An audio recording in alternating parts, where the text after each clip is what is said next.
સૌથી પહેલાં મિત્રો ડેમો સ્ટેટસ વિડીયો જોઈ લો, પછી એડિટિંગ સ્ટાર્ટ કરીએ.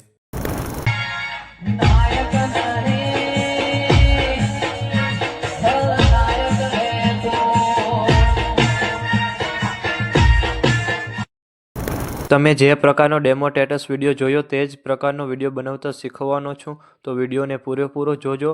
અને મિત્રો, બધું મટીરિયલ ટેલિગ્રામમાં મળી જશે. અને મટીરિયલ ડાઉનલોડ કરવામાં પ્રોબ્લેમ આવે તો ડિસ્ક્રિપ્શનમાં મારી ઇન્સ્ટાગ્રામની લિંક આપેલી છે, ત્યાં જઈને મને મેસેજ કરજો. અને ચેનલ પર પહેલી વાર આવ્યા હોય તો સબસ્ક્રાઈબ કરી દેજો. તો ચાલો મિત્રો, વધુ ટાઈમ બગાડ્યા વગર એડિટિંગ સ્ટાર્ટ કરી દઈએ.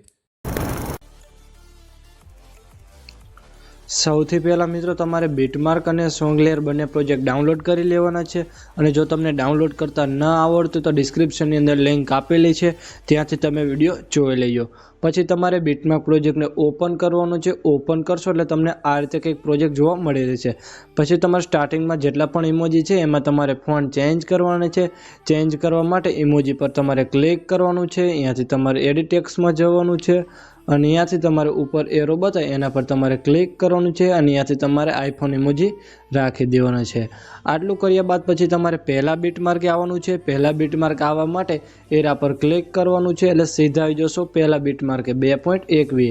અહીંયાથી તમારે પ્લસ પર ક્લિક કરવાનું છે. અહીંયાથી મીડિયામાં જવાનું છે. અહીંયાથી મિત્રો, તમારે જેનો પણ વિડીયો બનાવવાનો એ ફોટો તમારે લઈ લેવાનો છે. ફોટો સિલેક્ટ કર્યા બાદ પછી તમારે 3 ટપકા પર ક્લિક કરવાનું છે. અને અહીંયાથી તમારે ફિલ કોમ્પ્રેશન એરિયા પર ક્લિક કરી દેવાનું છે. અને એ ફોટાને તમારે વિડીયોના એન્ડ સુધી તમારે રાખી દેવાનો છે. અને એ ફોટાને આ રીતના કંઈક નીચે રાખી દેવાનો છે. પછી તમારે એ ફોટા પર ક્લિક કરવાનું છે. અને અહીંયાથી તમારે મૂવ એન્ડ ટ્રાન્સફોર્મમાં જવાનું છે. અને અહીંયાથી તમારે એરા પર ક્લિક કરવાનું છે. અને અહીંયાથી તમે ફોટાની સાઇઝ નાની મોટી કરી શકશો.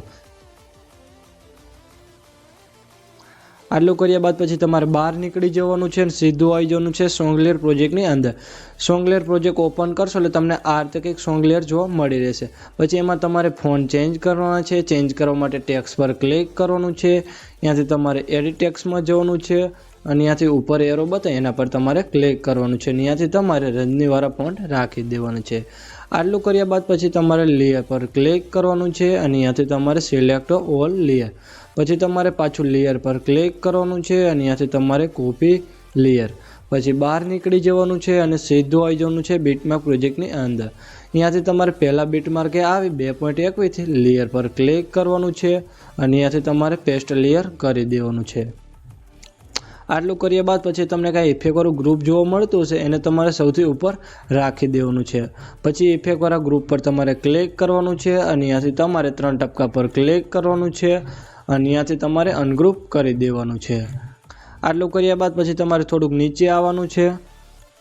અને તમને ખલનાયક લખેલું હશે એના પર તમારે ક્લિક કરવાનું છે. ત્યાંથી તમારે એડિટ ટેક્સ્ટમાં જવાનું છે. અને ત્યાંથી તમારે આ ફોન્ટ રાખી દેવાના છે. આટલું કરશો એટલે મિત્રો તમારે વિડીયો બનીને કમ્પ્લીટ થઈ જશે. અને મેં વિડીયોમાં જે પણ યુઝ કર્યું છે તે તમને મારા ઓલ મટીરિયલની અંદર મળી રહેશે. વિડીયો ગેલેરીમાં સેવ કરવા માટે એરા પર ક્લિક કરવાનું છે. અને ત્યાંથી તમારે એક્સપોર્ટ પર ક્લિક કરી દેવાનું છે. અને મિત્રો, વિડીયો ગમે તો લાઇક કરી દેજો. અને ચેનલ પર પહેલી વાર તો સબસ્ક્રાઈબ